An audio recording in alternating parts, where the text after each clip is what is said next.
rompimento, um trombo despregado que saiu. Dá para elaborar isso um pouco melhor, mas é isso aí mesmo. Vamos colocar assim, que é um trombo que saiu do seu sítio primário, ganhou a circulação e se deslocou para outro local distante, né? Vamos colocar assim. Então, o êmbolo é isso aí, ó. A embolia, portanto, é a obstrução de vaso por um êmbolo, que nada mais é do que um coágulo, um trombo, um coágulo normal, que sai de um local e vai parar no outro. Então, a gente tem, pessoal, por que essa figura está aqui? Porque o protótipo das embolias é justamente o tromboembolismo pulmonar, que nada mais é do que um tromboembolismo que é venoso, não é arterial. A gente pode ter embolia arterial, a gente pode ter embolia venosa, que é o que geralmente acontece, mas quando a gente fala de tromboembolismo pulmonar, a gente está falando a priori de trombos venosos. Pode acontecer isso aqui para o trombo arterial? Olha só, tromboembolismo pulmonar. Pode acontecer por um trombo arterial? Pode, se houver uma coisa chamada de embolia paradoxal. Se houver embolia paradoxal, pode, mas não é o que a gente espera. O que a gente espera é que venha de uma veia. Geralmente, de quais veias vem isso aí? De veias profundas dos membros inferiores acima do joelho. É muito difícil vir um trombo lá de baixo, da parte da perna, para poder entrar em cabo e causar isso aí. Por quê? Porque elas são veias menos calibrosas. Geralmente são veias que estão da fossa um pouquinho para cima, ou seja, veias da coxa, em verdade, o membro inferior, mas a coxa, que entram lá na veia cava inferior, vão parar na circulação cardíaca e depois de lá para a circulação pulmonar. Então são os trombos venosos, isso aí, tá bom? Eu estava vendo que as veias profundas da conjuntivite, como temporais, verídicas, e a pode ser de perna também, mas quando você lê perna, geralmente está falando de forma genérica do membro inferior. Tá? Então é difícil um trombo vir da perna mesmo e causar, geralmente vem de coxa, tá bom? Se colocar no membro inferior, fica mais fácil de entender. Vem do membro inferior, isso é geralmente. Posso ter um trombo que vem de braço causar trombolise pulmonar? O princípio é o mesmo, só que o braço ele fica em menos estase, por isso que vem menos de lá, porque tem mais estase em membros inferiores. Tá, mas eu posso sim ter um trombo que venha de membro inferior, veia de membro superior, entra na cava e vai causar o problema também. Tá bom? Basta para isso que ele chegue na circulação cardíaca e lá vai para a circulação pulmonar. Então vamos lá. Como é que funciona o tromboembolismo pulmonar? Essa com certeza é a complicação mais temida da trombose venosa profunda. Então veja que nós estamos falando basicamente da mesma coisa, que são coágulos anormais, só que a gente está falando em estágios diferentes. Então o trombo primeiro se formou. Característica do trombo, realmente o trombo em vivos, ele fica aderido ao aparelho do vaso. Se ele se solta, ele geralmente vai para longe. Se ele vai para longe, ele já tem outro nome que é êmbolo. Então esse êmbolo aqui geralmente é de um trombo que veio da perna, tá? Do membro inferior. Ele pode causar o que a gente chama de embolia maciça, é quando você tem como se fosse um chuvisco de vários êmbolos. Você tem vários trombos que se desprenderam, portanto viraram êmbolos, e eles vão para diversos vasos pulmonares e causam o que a gente chama de embolia maciça. Como é que a gente vê isso aqui no raio-x? Olha só que coisa. O raio-x do trombolismo pulmonar é bem específico. E como você vai ter várias áreas que são obstruídas, pelo aumento da pressão hidrostática nos vasos daquela região, ele acontece um exudado. Então você olha, o raio-x parece uma pneumonia, só que a clínica do paciente é muito diferente. Então aqui o cara começa a ter, por exemplo, dispneia de uma hora para outra. Ele tem uma dispneia e ele tem uma saturação tendendo a ser muito baixa. Tem uma coisa muito importante aqui, que é o seguinte: quando você tem um paciente que está fazendo uma saturação baixa, está queixando de problema para respirar, a sua tendência geralmente é pôr no oxímetro e você pega um estético e vai fazer o estudo dele. Só que no tromboembolismo pulmonar, tem algum problema com os alvéolos? Não. Tem alguma coisa dentro de alvéolo? O problema está na circulação e não na ventilação pulmonar. Então você vai pedir para ele fazer a inspiração forçada, ele vai fazer, você vai ouvir o murmúrio vesicular normal, sem problema.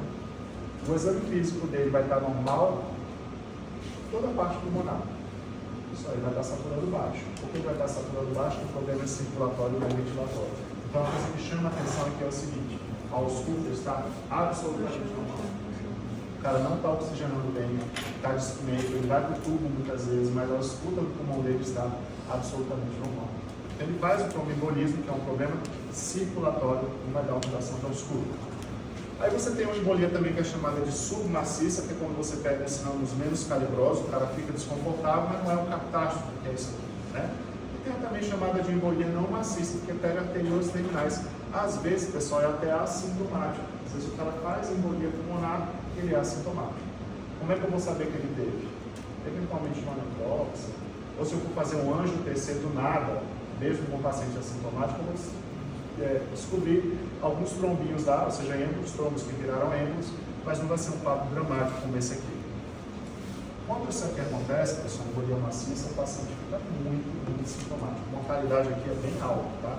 Porque olha só, a partir do momento que o coágulo foi parar lá, virou um êmbolo, foi parar lá, o que eu tenho para fazer aqui?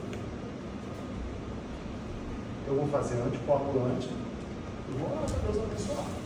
Eu faço o anticoagulante com a intenção de que o anticoagulante chegue na corrente e consiga dissolver pelo menos parte daquele coágulo, mas o estrago já está feito. Então eu preciso fazer de tudo para isso aqui não acontecer. É por isso que em algumas cirurgias eu faço o que a gente chama de profilaxia do tromboembolismo. Então existe uma categorização de risco disso aqui, eu vou mostrar algumas cirurgias para vocês, que você olha assim, cara, isso aqui a chance da problema é grande, então eu já vou iniciar a profilaxia. Diferente da cirurgia hipotética que eu citei, por exemplo, no caso da camada, se ela fosse fazer uma hernioplastia inguinal, chance de dar trauma é praticamente zero, então não preciso fazer profilaxia. É diferente de um idoso que caiu, fez uma fratura de fêmur e vai fazer uma cirurgia de fêmur ou de quadril, por exemplo. Esse cara é o cara que emboliza se eu não fizer nada, então eu vou fazer profilaxia para o tromboembolismo para ele. Tá? Então, como é que funciona a embolia pulmonar? Ela pode dar alguns resultados. Um deles é esse aqui, ó. O que é um infarto? O infarto, pessoal, é qualquer necrose por isquemia. Isso que é um infarto. Então, eu posso ter infarto cerebral, eu posso ter infarto esplênico, eu posso ter infarto intestinal, eu posso ter infarto cardíaco, que a gente chama de infarto agudo do miocárdio. Qualquer coisa que leve a necrose porque parou o fluxo sanguíneo para lá, eu chamo de infarto. Então, no pulmão, dá uma imagenzinha bem característica, ó. Vocês veem que parece uma cunhazinha, parece um Vzinho. Por quê? Aconteceu uma obstrução aqui e todo o parênquima pulmonar responsável por que tinha aquele vaso como responsável pela nutrição, ele morre. Então, obviamente que ele vai morrer em cunha. Tem uma obstrução de um vaso aqui, ele nutria essa parte aqui, vai dar a imagem como se fosse em cunha. Isso acontece tanto no baço, quanto no fígado, quanto no pulmão. Tá? Então, isso aqui acontece em 10 a 15%, que é um infarto pulmonar. Bem que vocês estão vendo uma angio-TC, isso aqui é um corte coronal, e vocês veem um coágulozão bem aqui, ó. Então, esse coágulo causa um infarto. Se você for pegar uma outra janela aqui, porque essa aqui é a janela para mediastite, se você pegar a janela para pulmão, você vai ver um grande V aqui, ó. Um grande V aqui. Que é toda a área que estava responsável, que era nutrida por esse vaso aqui, ela vai morrer, sofrer isquemia com necrose. Eu posso ter também, pessoal, diversas fontes, tá bom? Desses êmbolos. Então, se eu tiver, por exemplo, um coágulo, ou melhor, um trombo, que é um coágulo anormal, no átrio esquerdo, o paciente às vezes tem fibrilação atrial, ele pode se deslocar daí e parar para longe. Aliás, é um dos problemas que eu mais temo esse aqui. Então, se o paciente tem fibrilação atrial, por que ele faz um trombo? Se ele tem fibrilação atrial, como é que o átrio dele contrai? Ele não contrai assim, ele faz assim, né? Se ele faz assim, não tem um fluxo normal, por essa estase ele tem uma predisposição a formar o trombo. Se esse trombo está ali, é chamado de trombo. Se ele sai de lá, passa a se chamar de êmbolo. Então, a partir do momento em que o trombo sai do átrio esquerdo, se ele está no átrio esquerdo, ele vai para onde, a priori? Do esquerdo, te leva a circulação sistêmica. Então, posso ter a formação de embolia em diversos locais. Posso ter também as válvulas esquerdas, tá? Se eu tenho a formação de trombo nas válvulas, ou seja, nos folhetos, eu chamo isso aqui de vegetação, lembra? Então, a condição que predispõe isso aqui é a endocardite infecciosa. Eu posso ter trombos que podem se deslocar e formar êmbolos no ventrículo esquerdo. Quando é que isso aqui acontece, geralmente? Quando o cara já teve um infarto agudo no miocárdio, progresso tem uma disfunção contrátil. Aquele miocárdio fica bobo, acaba causando estase, forma um trombo lá dentro. Eu posso ter um trombo na aorta. Geralmente eles se formam por quê? Porque existe um fluxo turbilionar causado pelo aneurisma. Posso ter também placas ulceradas, trombos nas placas ulceradas. Quem é que causa placas ulceradas? Que placas são essas? Placas de ateroma. Estão nos vasos Lembra que quando a placa se descola do endotélio, forma uma ulceração no endotélio. Então posso ter a formação de trombo junto dessas placas aí. Qual o destino desses êmbolos aí? Pessoal, se eu estou falando de circulação sistêmica, ele pode ir para qualquer lugar. Então ele pode ir para qualquer lugar da circulação pulmonar, qualquer lugar da circulação sistêmica. Então ele pode parar em retina, o cara fica cego. Ele pode parar no intestino, já vou mostrar para vocês o que acontece. Se ele parar no baço, ele causa um infarto renal. Se ele vai parar no intestino aí, infarto mesentérico, propôs 2 vezes, né? Propôs 2 vezes. Cérebro vai causar um acidente vascular cerebral isquêmico. Então vamos ver alguma dessas situações aí. Essa aqui eu vou falar bem dela, porque logicamente é aquela com a qual eu tenho maior familiaridade, que é a isquemia mesentérica. É uma desgraça operar isso aqui. Não sei se vocês lembram. Quem é que deu o trato gastrointestinal para vocês na anatomia? Tá, então vamos falar isso aqui para vocês aqui. Eu lembro que lá na anatomia eu faço uma aplicação clínica disso aqui. O que acontece? Se o êmbolo for parar na circulação mesentérica, mais especialmente na artéria mesentérica superior, vamos lembrar, a artéria mesentérica superior é responsável por nutrir todo o delgado e até o colo transverso, do grosso. A artéria mesentérica superior, se ela for obstruída lá na sua raiz, porque toda essa porção vai morrer por isquemia, vai sofrer necrose por isquemia. Isso a gente chama de infarto intestinal ou isquemia mesentérica. Então a isquemia mesentérica, ela vira isso aqui, ó. Aqui eu estou vendo uma angiografia mesentérica, estão vendo aqui o tronco celíaco, aqui a mesentérica superior, em algum local está obstruído. Então toda a porção distal a essa obstrução vai morrer por falta de sangue. Bem aqui vocês estão vendo uma TC. Essa TC é muito legal, porque ela mostra o seguinte. Ela tem contraste, essa TC, você já sabe identificar. Bem aqui você está vendo uma parede intestinal bem grossa, né? E por que ela está grossa? Ela está morrendo. Isso aqui é uma isquemia mesentérica. Existem algumas imagens, deixa eu ver se eu coloquei alguma aqui. Não coloquei não. Que aparece uma alça em alvo. O que é a alça em alvo?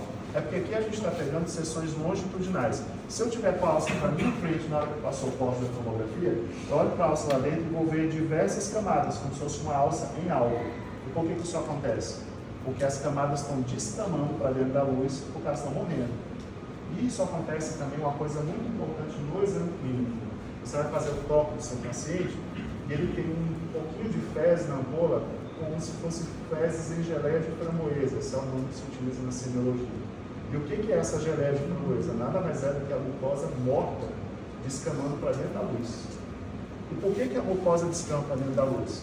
Vamos pensar no suprimento arterial. O suprimento arterial, obviamente, ele vem de dentro, de fora para dentro da alça. Então, qual a porção mais distal, a camada mais distal do vaso? É a mucosa. Lembra que a gente tem mucosa, submucosa, muscular e serosa. Qual a camada mais distante do vaso? Mucosa.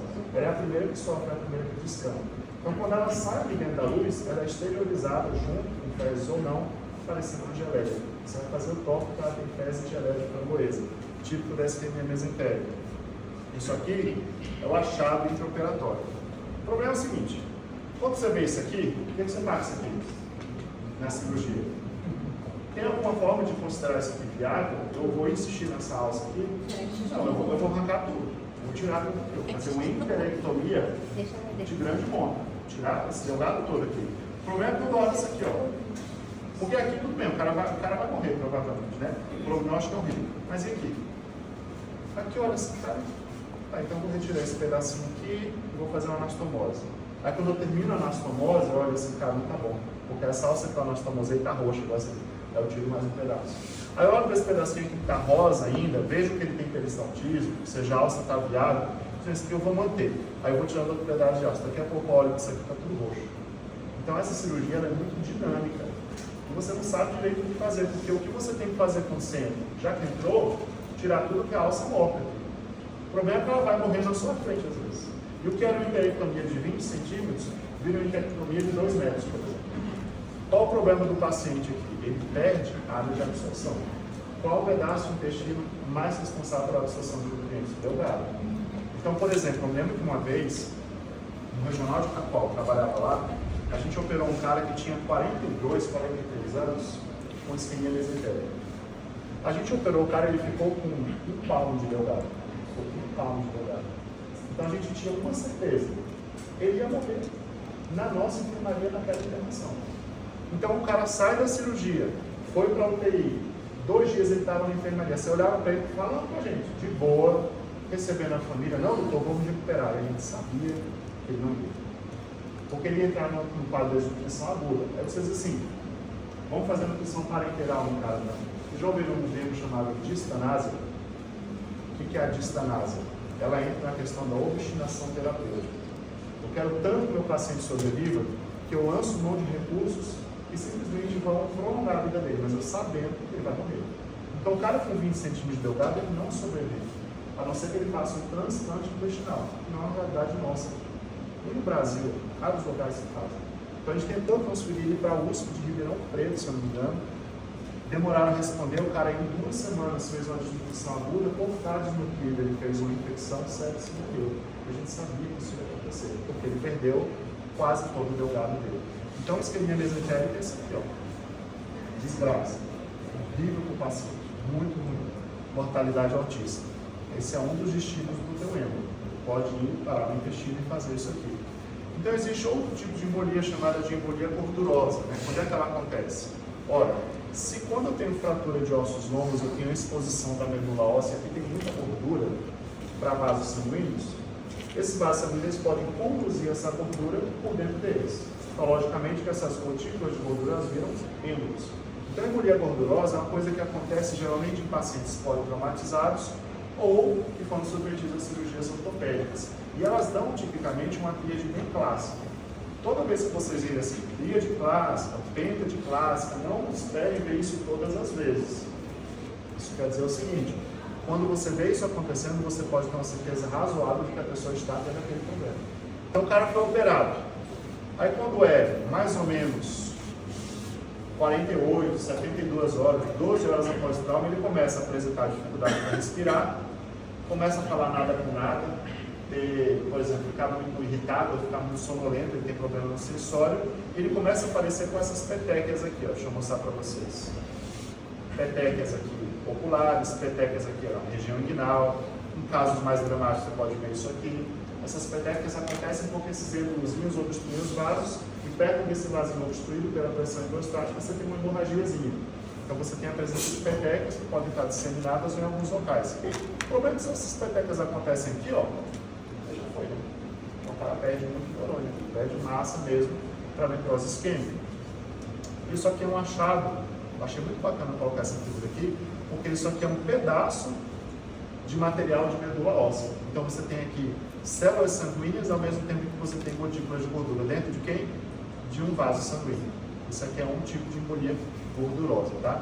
Não sei pela figura aqui, eu não lembro se o contexto estava explicando, no Robbins eu acho que não, se isso aqui foi um paciente vítima de politrauma ou de cirurgia, mas isso aqui é uma embolia gordurosa. Tem também a chamada de embolia aérea, que é embolia gasosa. Porque êmbolo, pessoal, ele pode ser sólido, pode ser líquido, pode ser gasoso. Então eu posso ter aqui, ele é sólido quando? É um trombo, virou um êmbolo. Mas ele pode ser qualquer uma dessas coisas, gasoso, pode ser líquido. Então na embolia aérea, eu tenho como principais causas isso aqui, ó. Cirurgia, o cara vai fazer uma craniotomia, mesmo com muito cuidado, pode ser que tenha entrado ar dentro de um vaso, esse ar vai parar distalmente, vai causar um êmbolo. Vai fazer o cara perder, por exemplo, parte das funções cerebrais dele por conta disso. Pode acontecer no mergulho. E no mergulho aqui, tem um protótipo bem interessante, que é isso aqui, o mergulho em profundidade. Geralmente pessoas que se descuidam fazer a descompressão, ou também pessoal que trabalha, por exemplo, como escafandrista. Hoje quase a gente não vê, né? Mas o meu avô trabalhava na Marinha, ele era militar e ele era escafandrista. Os aviões caíam lá perto do... Ele morava no Rio de Janeiro, né? Os aviões caíam próximo à praia ou distante dela, então ele ia no barco lá, a marinha levava ele e mergulhava como escafandrista. Então ficou legal, teve alguns problemas por conta dessa descompressão aí, tanto que ele morreu cedo. Como é que acontece isso aqui? O cara mergulha, a partir do momento que ele está lá embaixo, a alta pressão faz com que os gases sejam disseminados muito facilmente pelos tecidos, inclusive dentro do sangue. Quando esses gases sofrem muita pressão, eles têm a tendência de coalescer e formar algumas bolhas.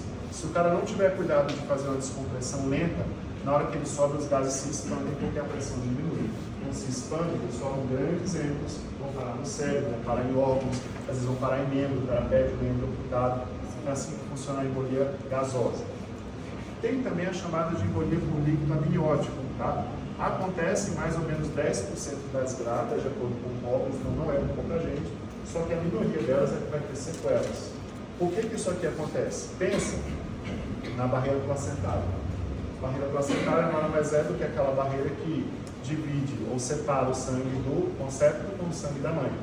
No momento do parto, às vezes acontecem lacerações na placenta. Então, parte do líquido amniótico pode entrar dentro desses vasos da placenta, portanto, vem cair na circulação da mãe. O que tem no líquido amniótico? Vocês lembram? Pelo do cabelo do neném, células epiteliais do neném descamado, fezes do neném que nada mais é do que o metônio, tudo isso tem no líquido amniótico. Então, tudo isso pode parar na corrente da mãe. Quando isso aí para na circulação da mãe, pode acontecer isso aqui, ó, insuficiência respiratória aguda, um choque cardiogênico, o coração começa a trabalhar para tentar vencer um problema que nem ele sabe que tem, convulsões e coma, e as pacientes podem ficar com sequelas, inclusive neurológicas, permanentes. Olha que figura bacana, nada Robbins. Isso aqui são vasos sanguíneos, um vaso e outro vaso. Quem está aqui dentro? Células epiteliais do bebê. Olha que coisa interessante. Então, esse emaranhado aqui, ó, são células do epitélio do bebê. A gente vê que lembra o epitélio pavimentoso, né, queratinizado, dentro de vasos. Aqui embolia amniótica.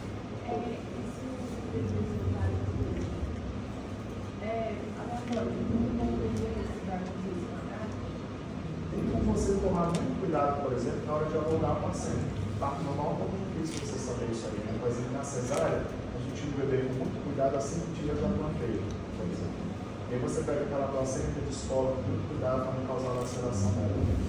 Mas, de certa forma, não tem como saber exatamente a laceração que não vai ser provocada por você.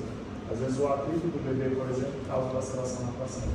Às vezes o caminhar da mãe lacera a placenta. A gente tem como tentar evitar, assim, de responder de uma forma melhor. O que evitar? Tomando cuidado na hora do parto. Não exclui todas as chances, não. Então, se tiver um movimento da bolsa, e pode acontecer. O problema é na placenta, não na bolsa do código. Se romper a bolsa, vai sair o líquido para fora, pela vagina aqui. O problema é na placenta. Não, porque o líquido já está lá. Inclusive, se romper a bolsa, em tese, a chance de embolia amniótica diminui, né? Porque o líquido amniótico vai embora. Então, pensando nisso aqui, inclusive, especialmente no segundo parto da minha esposa, então, bom cuidado de obstetra assim, olha, eu vou participar do parto, toma cuidado quando for tirar aqui para não lacerar a placenta, porque quando a gente é médico, a gente pensa que qualquer coisa pode acontecer com a gente ou com os filhos da gente. Tem também embolia séptica, pessoal. Geralmente, o que causa embolia séptica? O próprio nome diz, são coágulos formados juntos com bactérias, vegetaçõezinhas. Então, quando elas podem ter, por exemplo, a origem das vegetações cardíacas, na tromboflebite séptica, quando você tem presença de trombos que estão em seu interior, tem bactéria, tem colônia de bactéria, eles podem sair também viajando, dá problema no cérebro, dá problema no pulmão, depende de onde a gente for parar. Onde é que o êmbolo vai parar? Não sei. É um mistério. Vai depender do meu azar ou da minha sorte ter circulação colateral também. Pode acontecer também embolia por colesterol. O cara que tem placas de colesterol, ele pode ter uma embolia por cristais. Cristais se distraem daquela placa e vão causar embolia, vão causar problema em outro local. E um dos problemas maiores que tem da trombose e da embolia são os infartos. Tá? Pessoal, só quero que vocês passem o olho aqui, porque o infarto vai ser objeto da nossa próxima aula. A gente vai falar bastante de infarto. Vocês vão aprender a identificar, por exemplo, olhando um eletrocardiograma. Mas vocês não tenham visto muito de eletro ainda. Mas olhar para o eletro e saber em que parede do coração está o infarto. A gente vai falar bastante sobre correlação clínica disso aí. E uma das complicações em longo prazo da trombose e também da embolia é a insuficiência venosa crônica. Ela acontece por quê? Com a trombose, as veias ficam dilatadas e as válvulas perdem a sua função, às vezes elas são até destruídas. Então você vai olhar para a perna do cara depois, ó, vai ser essa perna aqui com manifestações cutâneas, né? O cara vai sentir dor, ele vai sentir incômodo, sensação de peso na perna. Isso aqui, infelizmente, não tem muita coisa para fazer. A gente faz o que? Analgésico, aí você tem esse ponto inflamatório para não pode usar continuamente. Peço para o cara usar meia para evitar novos episódios, mas a meia não resolve o problema da dor. Peço para ele fazer fisioterapia, para ele caminhar, às vezes ele vai caminhar e piora a dor, então isso aqui vira um problema, tá? A insuficiência venosa crônica é um problema. Aliás, muito paciente entra pedindo depois E a gente faz, eu faço, como falei para vocês já, eu sou perito médico judicial, às vezes o cara pede aposentadoria por invalidez que tem insuficiência venosa crônica. E aí o papel do perito é fazer a mensuração, a aferição de quanto ele tem de comprometimento. Essa aqui incomoda para caramba. Posso ter também hipertensão pulmonar. Você imagina um coração trabalhando contra um gradiente para conseguir oxigenar bem o pulmão, para mandar sangue para o pulmão, para o cara conseguir oxigenar bem.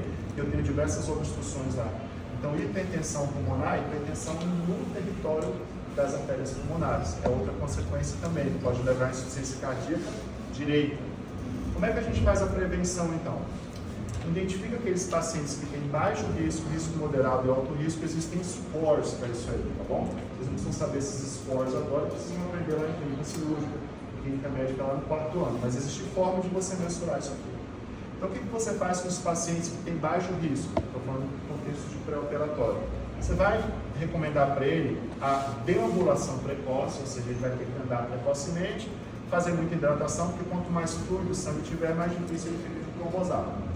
Se o paciente com risco moderado, eu posso fazer parina de baixo peso molecular, meia de compressão, e se for alto risco, eu posso fazer outros inibidores da coagulação que são um pouquinho mais fortes, tentando prevenir aí novos eventos embólicos, tá? Uma dos scores que a gente utiliza é a escala de Wells, tá? Que é a trombose venosa profunda. Como é que eu faço o diagnóstico do problema quando ele já está acontecendo? Dosagem do dedímero. O dedímero ele é um subproduto da coagulação. Ele tem uma alta sensibilidade, tá? Mas como eu disse para vocês, se o cara for operado, ele pode dar um falso positivo. O cara pode não ter trombose e ele está alterado. E a ultrassonografia por Doppler venosa, ele tem bastante sensibilidade, bastante especificidade. Eu tento identificar lá embaixo se eu tenho trombo, e se o cara já tiver embolido, eu já sei de onde saiu o trombo. Anjo TC de tórax é muito bom, tá? Alguns autores até citam ele como padrão ouro, ou seja, aquele que tem que ser escolhido. E a cintilografia de ventilação perfusão é justamente quando você vai saber se o cara não está oxigenando bem porque ele tem problema de ventilação, que não é o caso aqui, ou problema de perfusão. Ele vai ter problema de perfusão quando o problema for circulatório. Então isso aqui, pessoal, existem alguns tipos de condição e aqui a indicação de tratamento. Não preciso que vocês decorem isso, não preciso que vocês estudem para a prova. Eu só achei que a aula ia ficar muito vaga se a gente não citasse, pelo menos. Mas vejam que existem diversas modalidades de anticoagulante. Existe anticoagulação plena, existe anticoagulação parcial, existe anticoagulação por poucas semanas, existe anticoagulação por anos. Então, dependendo do problema, eu vou tratar de forma diferente com anticoagulantes um pouco mais específicos. E em pacientes que têm, por exemplo, câncer, né? Faço anticoagulação indefinida com heparina de baixo peso molecular. Em pacientes que têm trombofilias hereditárias, eu utilizo essas medicações e assim por diante. Repito, não precisa decorar, isso aqui eu coloquei só para vocês, ao passarem na matéria, terem uma noção como é que a gente trata. Como eu disse para vocês, eu ia colocar uma lista de algumas cirurgias, o risco, tá? E também o tratamento, ou seja, a conduta. Então, dê uma olhada aqui depois. Se vocês tiverem alguma curiosidade um pouco maior, vou saber bastante como funciona a anticoagulação em cirurgias da minha área, que é da cirurgia geral. Na cirurgia geral, a gente praticamente não utiliza, tá? A não ser que a gente faça uma cirurgia de grande porte em paciente que seja predisposto a trombo. Então, só para a gente passar uma olhada aqui final, a gente falou sobre tromboembolismo, falando sobre embolia gordurosa, embolia aérea, embolia por líquido amniótico, embolia séptica. Vocês entenderam brevemente como é que isso aí funciona. Como é que a gente faz com o paciente que chega para a gente com a suspeita diagnóstica de trombose venosa profunda ou tromboembolismo pulmonar? A gente faz imagem, pode ser ultrassom com Doppler, ele é um exame muito bom, mas ele é menos específico, vamos supor que no seu serviço só tenha isso. Pede isso aí antes de pedir ajuda DC, que às vezes você pede diagnóstico só com isso aí. Teu serviço é muito bom, tu está lá no teu operado, tudo que é recurso, pede DC. Dedímero, é importante a gente poder dosar, tá bom? Se o dedímero estiver normal, tem como excluir, mas se ele estiver anormal, pode ser por outras coisas, como por exemplo, um trauma cirúrgico. Posso utilizar a escala de Wells ou qualquer outro score que me faça aferir o risco de um paciente ter trombose venosa profunda. E, logicamente, o mais importante é isso aqui, ó. O paciente estava bem, teve o parto, o filho foi para casa, voltou, se atonando mal com dispneia, tem que pensar de cara em embolia por líquido amniótico, tá bom? Isso aqui é os pontos-chave para quando vocês forem revisar a matéria, pontos-chave de trombose, pontos-chave de embolia. Beleza? Vamos lá, a gente tem um trabalhinho para fazer aqui. Como é que isso aqui pode se apresentar para vocês em prova? Eu coloquei aqui para vocês um simuladozinho com algumas questões e a gente vai fazer. Que horas são? 10h30. Beleza, deixa eu colocar aqui.